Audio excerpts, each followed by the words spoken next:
هل ركلة الجزاء كان متفق عليها يا دياز؟ قبل أي شيء إذا كنت مسلم صل على حضرة النبي محمد في التعليقات وضع لايك لهذا الفيديو.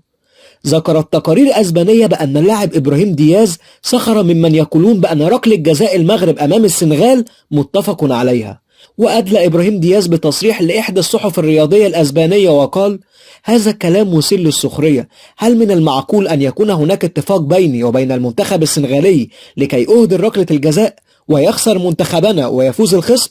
ما هذا الكلام وهذا التفكير؟ كل ما حدث بأنني أردت أن أسدد ركلة الجزاء على نفس الطريقة التي يسددها المشاهير من لاعبي كرة القدم.